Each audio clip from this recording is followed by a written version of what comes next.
예, 한판 브리핑 김수민 평론가와 함께하겠습니다. 어서 오십시오. 네, 반갑습니다. 자, 대통령 집무실이 이제 청와대에서 용산으로 이전이 되면서 이제 명칭도 이제 고민을 하고 있는 것 같은데 그 결과가 나올 듯하다가 또 안 나온 것 같고. 네, 오늘 최종 회의를 열어서 결정을 한다라고 했는데요. 예. 아직까지 확정이 된 건 아닌 것 같습니다. 일단은 그 전까지 국민 공모를 통해서 5개 후보작을 선정을 했었죠. 예. 국민의 집, 국민청사, 민음청사, 바른놀이, 이태원로 22 이 5가지가 후보군으로 최종 확정이 됐었는데 예. 근데 지금 나오는 얘기는 용산 대통령실이라고 그냥 결정 날 수도 있다.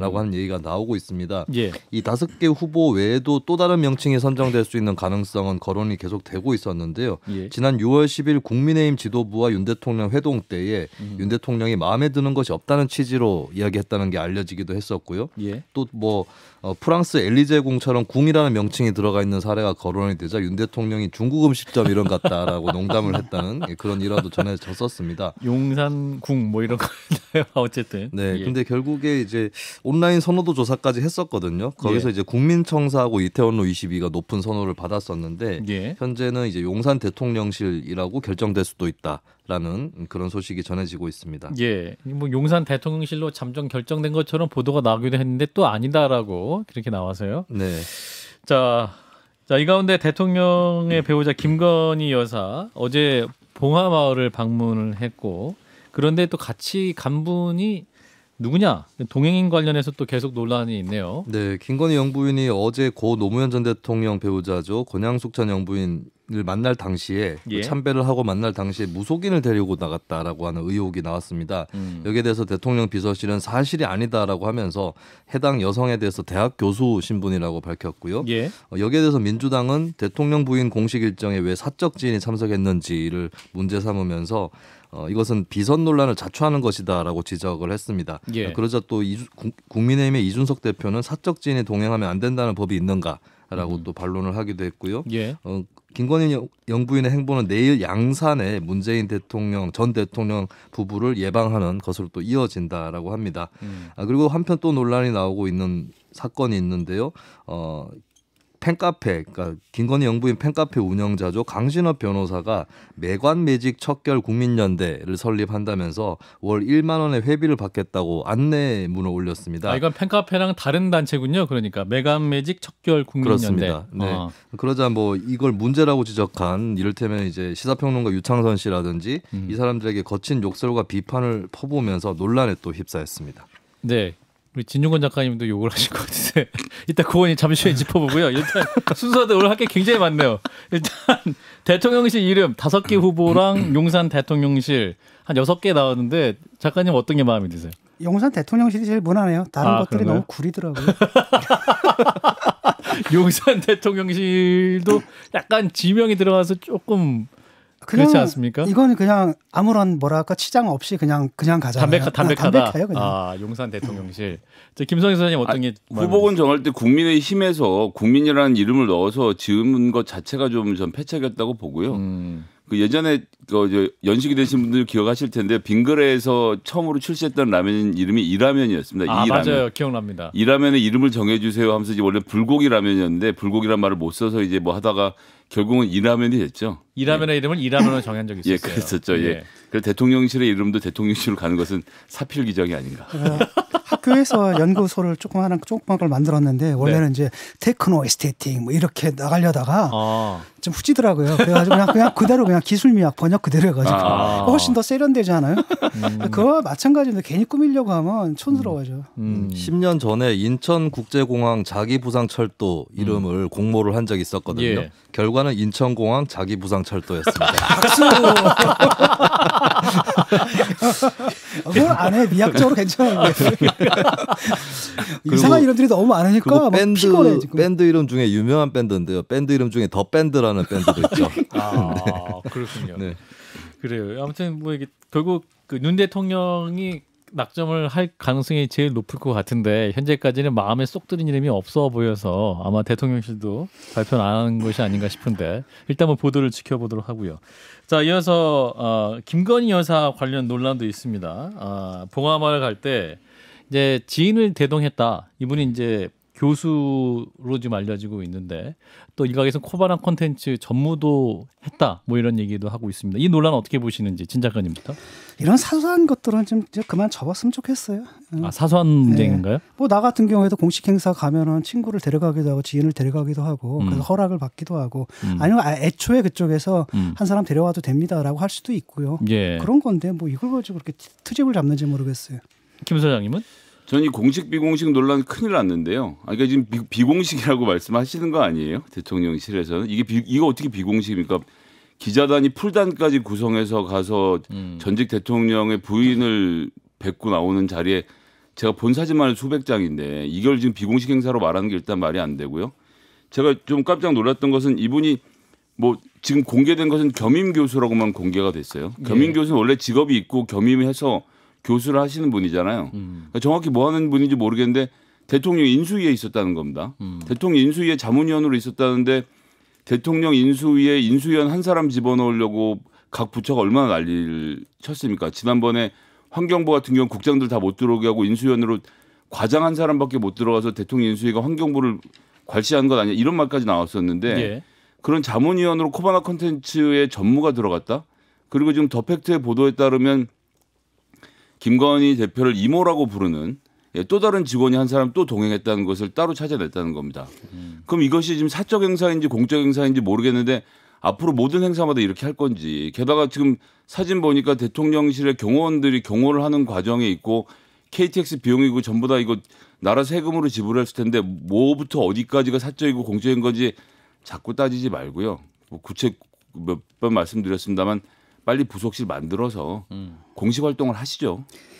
이게 거의 무슨 그 사생팬처럼 이런 트리비아한 것들 자꾸 정치 문제하거든요. 그 이유가 있는데 하나는 이분이 이제 윤석열 대통령은 사실 개인적으로 흠을 잡을 때가 좀 마땅치 않으니까 약한 골이라고 여기는 것 같아요. 그래서 처음에 이번에도 무속인이다, 무당이다 이렇게 공격했다가 동행했던 분이 아니다 그러니까 또 이제 공식 비공식 이렇게 가는 거고 나는 그 공식적인 자리에 그냥 비공식적으로 사인에게 도움을 받는 것이 왜 나쁜지 모르겠거든요. 그건 이해가 잘 안 되고요. 이런 식으로 자꾸 사소한 것들을 해가지고 이미지를 갖다가 나쁜 이미지 뒤집어 씌우려는 비호감 전략이잖아요.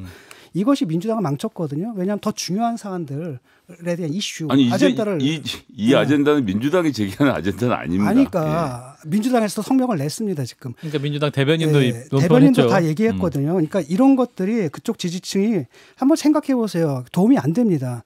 다스는 누구입니까? 묻다가 결국 이명박한테 갔죠. 생태탕 누구 겁니까? 먹었습니까? 하다가 지금 오세훈한테 갔죠. 이번에도 건진법사 타령하다 넘어갔잖아요. 지지를 얻으려면 정말 포지티브한 걸 지지를 얻어야 되지. 자꾸 이렇게 나가게 되면 정말 진짜 없어 보이고 요즘은 좀 불쌍하다는 생각이 들어요. 이런 거 갖고 이렇게 트집을 잡나. 그러니까 진 작가님 말씀대로 김건희 씨 관련된 논란이 그렇게 볼 지점이 있기는 합니다만 어쨌든 공식 행사를 하고 있는데 이것이 다 비공식 행사라고 돌리면서 이런 식으로 사인과 섞는 것 이게 무슨 문제가 되냐면 강신업 씨 경우도 같이 나오지만 결국 같이 함께 사진 찍을 수 있는 것이 권력이거든요. 권력자 얼마나 가까이 있는 자체가 권력인데 거기에 순서에 정해지지 않은 사람들이 개입하는 것 자체는 국가 운영에 좋을 건 없습니다. 뭐 하시는데 뭐 제가 어쩔 수는 없지만. 그러니까 크게 잘못된 거라든지 이걸 해야 되는데 이게 벌써 어디까지 가냐면 그냥 자기 도와줄 사람 대구 간 거에서 거의 국가 운영까지 가버렸잖아요. 나 뻔하거든요. 여기 어디 가야 돼? 그다음 비선실세, 그다음에 최순실. 이 프레임이라는 게 너무 뻔해가지고 이제 그만하죠 지금 이런 거. 예. 자, 근데 이제 민주당에서는 문제 제기하는 게 이제 공식 경호까지 받았다 뭐 이렇게 주장하는데 그럼 이분들이 같이 가면 그분도 경호 대상이 되는 겁니까? 경호 대상 아니에요. 그 사람들 경호를 왜 합니까? 이제 경호원이 있으면 하는 거지. 우리 사람들 무슨 경호 대상이겠습니까? 그럼 제가 거기 가서 서 있고 싶으면 서 있을 수 있나요?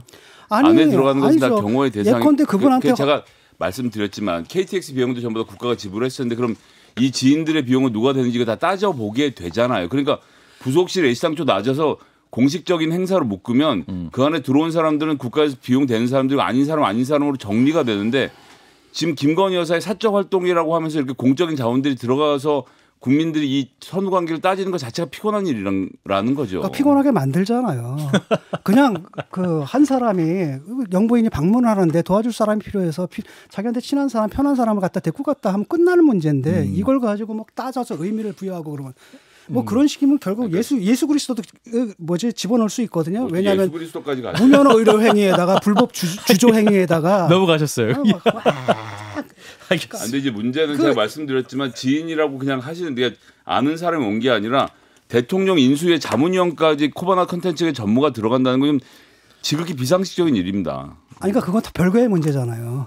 별개의 문제가 이 사람이 그 사람인데. 아니, 그건 별개의 문제고. 왜냐하면 그건 거기 들어갔느냐 안 들어갔느냐 그 사람 자격을 또 따져봐야 되는 거고 본인은 자격이 없다고 얘기하지만 그 사람들은 자격이 있다고 판단한 게 있을 거 아닙니까? 예. 그 얘기를 들어보고 해야 되는 거고 미리 이렇게 선판단을 내려버리시면 곤란하죠. 그러니까 그건 부속실이 생겨서 동행하는 사람들이 공무원들이 있으면 이렇게 사적 인진이 참석을 못하게 되는 겁니까? 아니 이게 사적 행위라고 말씀하시니까 이 논란이 되는 거죠. 아니 비서실이 있어도 자기 사람 데리고 갈 수 있어요. 저도 뭐 공식 행사에 가가지고 죄송한데 이분이 한데 듣고 싶답니다. 아니 진 작가님 경호하라고 공식 행사가 있는 게 아니고 남의 행사에 참여하시는 걸 어디 같은 선상에 아니 비교를 예를 들어서 하세요. 내가 초대 받아가지고 갔을 때도 그렇다라는 거죠. 그리고 그쪽에서는 데려오셔도 됩니다라고 할 때도 있고. 예.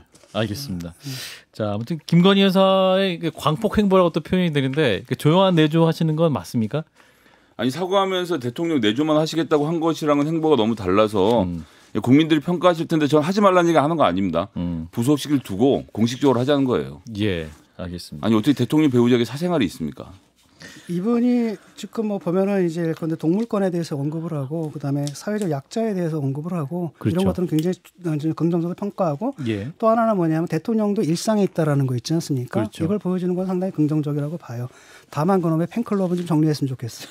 대통령의 일상은 문재인 대통령에게도 있었고요. 산책 다니고 앞에 다이소에 가서 물건 사고 다 했는데 언론을 안 끌고 다녔고 이 김건희 윤석열 부부는 언론을 끌고 다녔다는 것만 차이가 있는 겁니다. 끌고 다닌 건 맞습니까? 기자들이 그냥 취재하러 간 거 아닌가요? 아니 심지어는 그 친오빠와 강신업 씨를 통해서 자기들이 찍은 사진을 이 사적인 라인을 통해서 배포하고 있는 것이고요. 예. 같은 의미에서 이 김정숙 여사도 그 당시 청와대에 있을 때 앞에 있는 이 마트 가서 물건 사고 날랐다고 하는 것인데 다만 그런 언론을 동원하거나 사적인 인맥을 동원해서 사진을 배포하지 않는 차이가 있는 거죠. 아니요. 김정숙 여사도 만약에 약한 거리를 지켰으면은 온갖 트집을 다 잡습니다.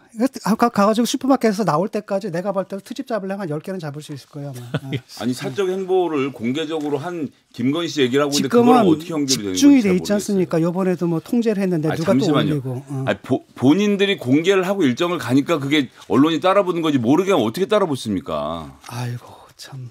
별걸 다 시비를 겁니다. 예, 그 강신업 변호사 관련해서 진 작가님이 또 멘트를 세게 하셨는데 메간매직 척결 국민연대 어떤 게 문제라고 보시는 것인지 거리 유지하라고 또 조언도 하셨죠, 김건희 여사님. 이게 뻔하잖아요. 팬클럽을 만들어지면 아까 그 사진도 문제가 있는 거고 예를 들어서 공식적인 라인으로 나오는 게 아니라 사적으로 보낸 사진들을 이렇게 하고 저는 이거 자체가 안 좋거든요. 팬클럽이라는 건 자발적인 것이어야 되는데 이거 만약에 자기 사진 보내 홍보하라는 격이잖아요. 그건 오히려 역효과만 낼 거고요. 예. 또 이분이 또 무슨 회비를 거는 또 다른 단체를 만들잖아요. 예. 그런 많은 경우에 우리가 그걸 봤잖아요. 그게 어떻게 흘러가는지 그리고 그것이 결국은 영부인한테도 안 좋을 거란 말이죠. 그다음에 또 이분의 또 성질이 좀 있으시더라고요. 아, 이 강신업 변호사가. 그렇죠. 예컨대 유창선 평론가 같은 경우는 어떤 분이라고 한다면 민주당이 굉장히 비판적이었고 오히려 그렇죠. 윤석열 정부에 굉장히 호의적인 분이거든요. 이런 분이 고언을 했으면 받아야 되는데 거기다가 온갖 그 육두문자를 섞어가지고 막 그림을 올리고 이렇게 되면은 결국 뭡니까? 이 사람이 팬클럽 회장이야? 그 부정적 이미지가 다 자기한테 가거든요. 그렇기 때문에 저는 이것은 팬클럽 자체 운영하는 것 자체 관여하는 것 자체가 역효과를 낼 것이고 특히 이런 분한테 팬클럽을 아낀다라는 건 안 좋다. 아니, 팬클럽 자체를 정리해라. 이렇게 말씀드리고 싶어요. 김 소장님. 예, 뭐 거기에다 더 뭐 진 작가님 하신 말씀에 뭐 뺄 게 없고요. 거기다 하나 더해서 친오빠 같은 경우는 바이든 대통령하고 김건희 여사의 대화 내용까지 기자들한테 별도로 이야기라고 대통령 일정을 좀 공개한다는데 이거 위험합니다, 다. 모든 얘기는 원점으로 돌아가서 부속실을 만들어서 공식적으로 잘 공개 활동하시라. 예. 이준석 대표도 그 김건희 여사 활동에 대해서 공적 기구의 도움을 받으시면 좋겠다라고 또 기자회견에 부속실 만든다고 그러지 않았나요? 언제? 예, 뭐 부속실이라는 이름은 아니고 다른 이름으로 공적 기구를 만들어야 힘을 된다. 두겠다라고 하고 있죠. 그런데 계속 말씀드리지만 봉하마을에 내려간 게 왜 사적 활동이라고 우기면 우리가 이렇게 받아줘야 되는지는 잘 모르겠습니다. 자, 적당히 합시다. 자, 우리 김수인 평론가께서 정리해 주세요. 김건희 여사 활동 관련한 논란 계속 될까요? 그 부속실 같은 공적 기구 계속 될 만들면 겁니다. 왜냐하면 민주당 사람들이 아니 잠깐만요. 내가 얘기 안 끝났잖아요. 하나만. 잠깐만. 아니 봉화마을 내라는 게 사적인 활동이라고 생각하세요? 진짜까지 먼저 말씀하시고. 진짜까지 먼저 말씀하시고. 논박할 생각이 아니라 봉화마을에 내려가서 권양숙 여사를 예방하는 활동이 사적인 활동이었다고 생각하시는지 뭐 전무고 뭐 이런 사람. 난 거기에 대해서 나는 의견을 낸 적이 없어요. 사적인 여쭤보잖아요. 그래서 공적인 활동이죠. 근데 문제는 뭐냐면은 이런 겁니다. 지금 민주당 사람들이 프레임이 그렇게 잡혀 있어요. 10년간, 20년간. 그래가지고 앞으로 이건 계속될 겁니다. 뭘 하든지 간에 트집을 잡아가지고 아주 사소한 것들을 부풀려서 그 의미를 부풀려가지고 계속 이렇게 만들 거거든요. 근데 이것이 피곤하다. 내가 계속 얘기를 하는 게 민주당한테 안 좋아요. 그 점은 저도 100번 동감합니다. 그러니까 거기에 동참하지 그 말씀은 잘 말라는 듣겠습니다. 거죠. 예. 자, 김수민 평론가께서 정리해 주세요. 네, 지금 여러 논란들을 보면 이제 공사 분리 문제가 좀 아직 확립이 안 된 것 같습니다. 예. 그러니까 빵을 사러 대통령 부부가 나간다든지 영화 또 뭐 본다든가. 영화관 본다든지 이런 것들이 이제 경호는 계속 또 거기에 관여를 하고 있는 것이고 또 이번에 이제 봉화마을 방문에 대해서도 논쟁이 있는 것이 이게 대통령 경호법을 위반한 거다라는 논란이 일어나고 있거든요. 그러니까 경호법상으로 이제 대통령과 그 가족, 그러니까 배우자나 직계 좀비속까지가 경호 대상인 것으로 법에는 나와 있는데 이제 사적으로 인연이 있는 또 다른 뭐 사람을 데리고 간 것은 맞느냐. 근데 이게 또 애매한 것은 그럼 그 사람은 그 현장에서 경호를 받은 것이냐 안 받은 것이냐. 그렇죠. 이런 부분들이 아직까지 좀 분별 정립이 안 돼 있는 게 아닌가. 어떻게 보면은 이게 어떻게 보면 이제 뭐 해프닝의 연속이라거나 이렇게 볼 수도 있겠지만은 이게 또 하나의 어떤 지금까지 정립되지 않았던 부분에 대한 숙제를 던지는 경호 대상이 것 아니죠. 같습니다. 왜냐하면 그분이 저거 좀 뭐 슈퍼마켓 가서 이거 좀 사다 줄래요? 그럼 그분이 뭐 편의점을 가는데 경찰이 따라갑니까? 그분은 그건 아니잖아요. 이 여기서 마무리하고요. 2부 정미경 최고위원과의 인터뷰에서 또 질의를 하겠습니다. 자, 국회 패싱 방지법이라는 얘기가 또 나오네요. 민주당 조응천 의원의 대표 발의로 국회에 접수했다고 하는데 또 여당 국민의힘에서는 정부 안박이다. 또 이렇게 새로운 용어로 비판을 하고 있습니다. 또 다른 전국의 뇌관이 될 것이라는 관측도 나오고 있군요.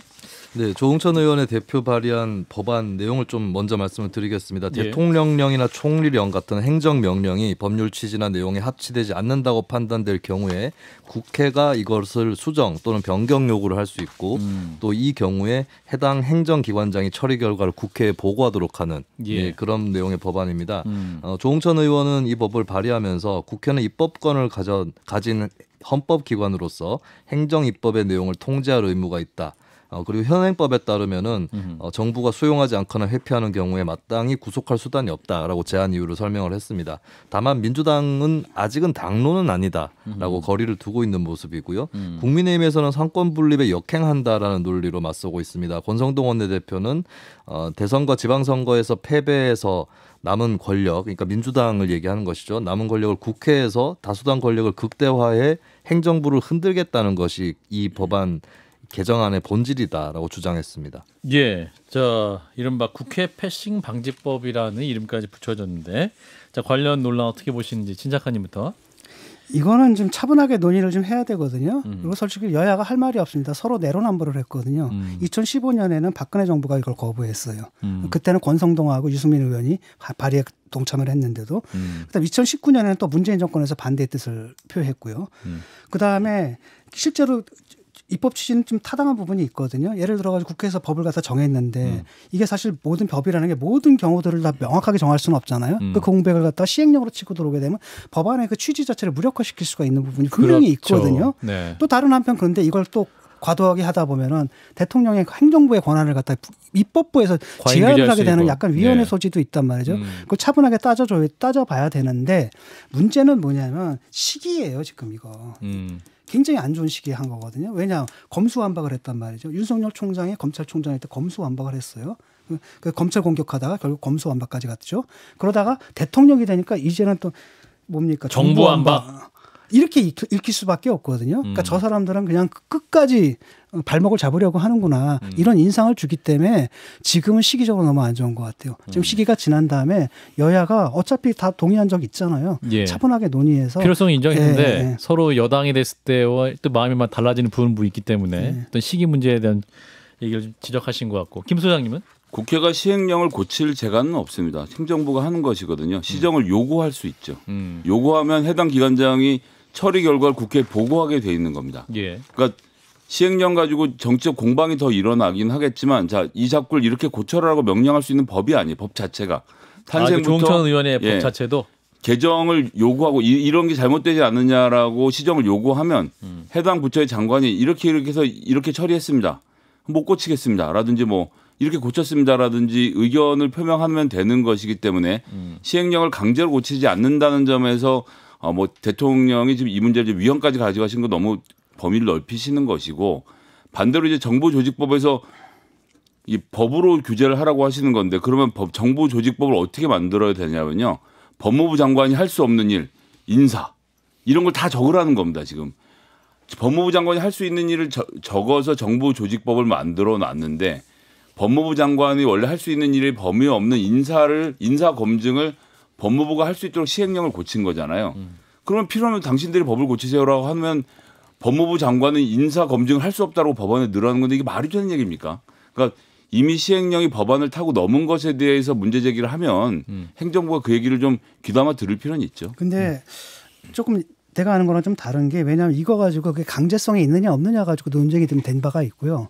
그다음에 이게 위헌이냐 아니냐는 헌법학자들 간의 의견이 갈려요. 그런데 왜냐하면 이게 시행령의 문제다라고 한다면 이걸 갖다가 시행령을 폐지할 수 있는 방법이 있다라는 겁니다. 대법원에 가져가서 법원에서 사법부에서 판단을 해야 되지 왜 너희들이 판단하느냐 그런 의미에서 이게 위헌이다라는 의견도 분명히 있습니다. 그래서 간단한 문제가 아니에요.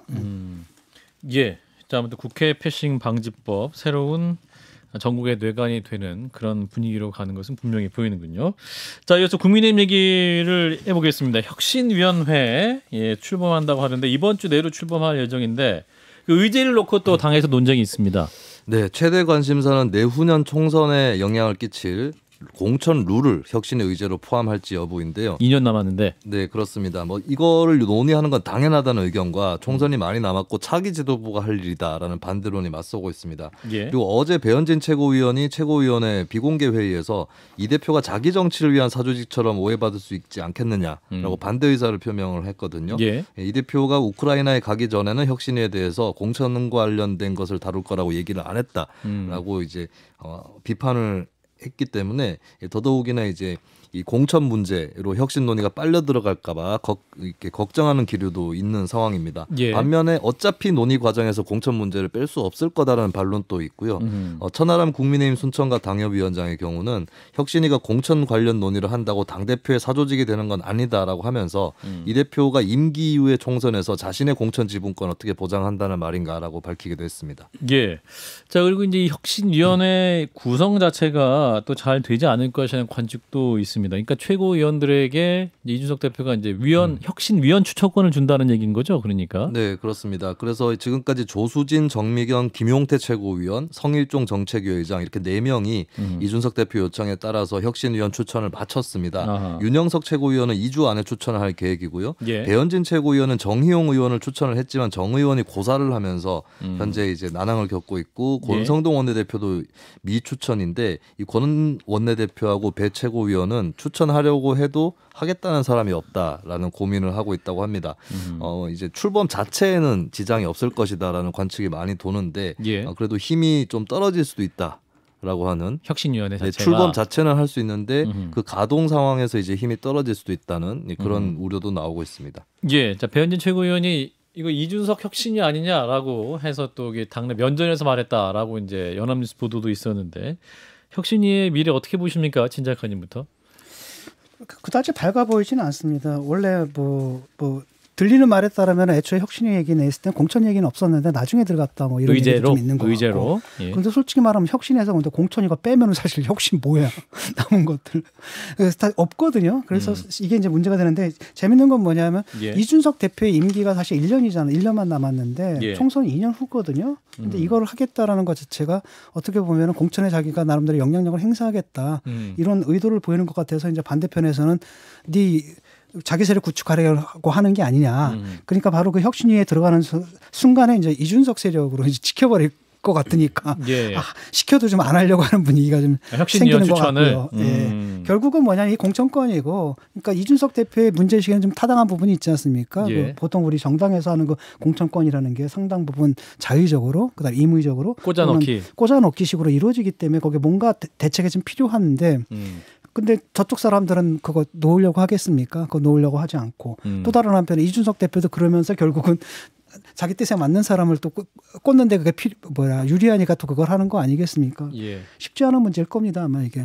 김 소장님. 일단 정당이 다 그러지는 않습니다. 민주당 같은 경우는 전체 공천에서 20%만 전략 공천을 허용하고 있고 나머지 80%는 무조건 지역에서 당원 절반, 국민 여론 절반에서 경선을 통해서 뽑도록 되어 있습니다. 다만 당대표가 부를 수 있는 재간은 2명 할 건지 3명 할 건지 뭐 이런 정도이기 때문에 예.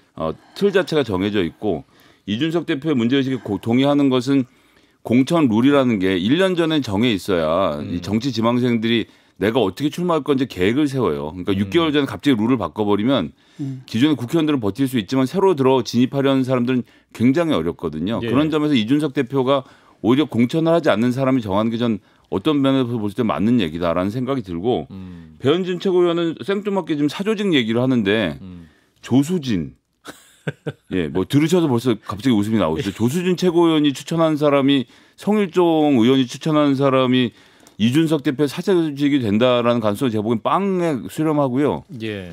이렇게 해서 공천받는 국회의원들이 그럼 뭐 이 혁신한 공천 룰에 이준석 대표의 친밀도가 90 이상인 사람들의 경우에는 공천에서 가산점을 준다. 이런 조항을 넣을 수 있는 게 아니지 않습니까? 예. 그러니까 이준석 대표가 지금 누가 보아도 합리적인 룰을 잘 정해서 혁신위를 구성하면 이건 국민의힘에겐 제가 보기엔 득으로 돌아갈 것 같습니다. 이게 이제 예, 잠깐요. 지금 큰 그림을 그리고 있는 거거든요. 이준석 대표는 여기서 자기 사람을 꽂아넣겠다 이런 생각하는 게 아니라 내가 혁신을 했고 당을 이렇게 바꿨고 바로 그 부분에 대한 성과를 인정받아서 자기의 지도력을 당내에서 인정받고 싶어하는 그런 거라고 저는 보이거든요. 그럼 모든 정치인이 할 수 있는 가장 좋은 방법이죠. 그렇죠. 좋은 방법이라고 봐요. 전 증명해 보이기를 바랍니다. 예. 그렇군요. 뭐 관련 논란은 잠시 후 2부에서 또 정비경 최고위원에게 최고위회에서 어떤 일이 있었는지 어떤 것이 의제로 다뤄질 것인지에 대해서 또 직접 질문하고 답을 듣도록 하겠습니다. 김수민 평론가였습니다. 고맙습니다. 네, 감사합니다. 좋아요. 구독! 알림 설정.